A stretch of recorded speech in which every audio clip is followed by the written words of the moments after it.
Britain के प्रधानमंत्री ऋषि सुनक ने दिल की बात सुनाई। राम भद्राचार्य पंडित धीरेन्द्र शास्त्री की आंखों से निकले खुशी के आंसू।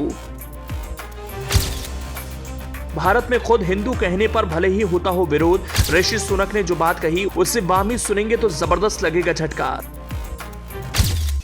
7 समंदर पार ऋषि सुनक ने डंके की चोट पर कहा, हे राम अब आन बसो दिल में। हिंदू होने का प्राउड फील करने पर भले ही भारत में विरोध हो, लेकिन एक देश ऐसा है जहां के प्रधानमंत्री ने खुले तौर पर यह कहा कि मैं प्रधानमंत्री नहीं, इस वक्त हिंदू हूं, अपने श्री राम को जानना चाहता हूं, उन्हें महसूस करना चाहता हूं, वो दिल जिस भी कोने में है उसे महसूस करना चाहता हूं, देखना चाहता हूं, समझना चाहता हूं श्री राम क्या कहना चाहते हैं, मुझे जनता के लिए क्या कराना चाहते हैं उसे समझना चाहता हूं।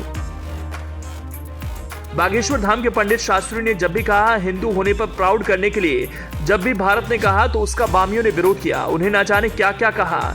जगत गुरु राम भद्राचार्य ने श्री राम के अस्तित्व को विराट बताकर जब भी व्याख्या की तब उनको ढोंगी पोंगा कहा गया। लेकिन अब भारत से बाहर उनके नाम की महत्ता को एक देश के सर्वे सर्वा ने आत्मसात किया है। उन्होंने खुलकर कहा, हाँ मैं हिंदू हूँ। क्या आपने कभी ऐसा सोचा था कि कोई विदेशी प्रधानमंत्री कभी किसी हिंदू कथावाचक से राम कथा सुनने को पहुंचेगा? लेकिन ऐसा हो रहा है। ब्रिटेन के प्रधानमंत्री ऋषि सुनक राम कथा सुनने को पहुंचे हैं। ये राम कथा हो रही थी ब्रिटेन की कैम्ब्रिज यूनिवर्सिटी में और राम कथा कर रहे थे मुरारी बापू। कैम्ब्रिज यूनिवर्सिटी में मुरारी बापू की रामकथा चल रही है। इसमें 15 अगस्त को अचानक से ब्रिटेन के प्रधानमंत्री ऋषि सुनक पहुंच गए।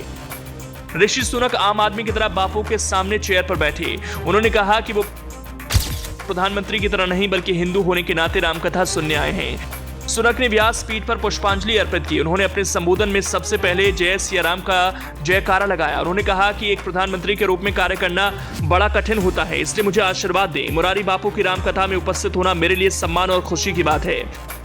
ऋषि सुनक ने मुरारी बापू से कहा कि जैसे आपके मंच पर गोल्डन हनुमान जी का चित्र है, उसी तरह 11 डाउटिंग स्ट्रीट में मैं अपनी डेस्क पर भगवान गणेश की एक मूर्ति रखता हूं और इस पर मुझे गर्व है। बापू अपने आशीर्वाद से हमारे ग्रंथों ने जो एक लीडर के लिए काम सुझाए हैं वो मैं करने का प्रयास कर रहा हूं। आपकी ऊर्जा मुझे प्रेरणा देती है। आपने पिछले सप्ताह भारत में 12 ज्योतिर्लिंग में घूम घूम कर रामकथा की और इसके लिए 12,000 किलोमीटर का भ्रमण किया। मैं सोचता रहा कि काश मैं भी उस यात्रा में वहां मौजूद रहता। ब्रिटेन के पीएम ऋषि सुनक ने कहा कि उन्हें ब्रिटिश होने पर गर्व है और हिंदू होने पर गर्व है। उन्होंने बचपन में परिवार के साथ मंदिर जाने के समय को याद किया। सबसे बड़ा मूल कर्तव्य सेवा का है। सुनक ने मंच पर आरती में भी हिस्सा लिया।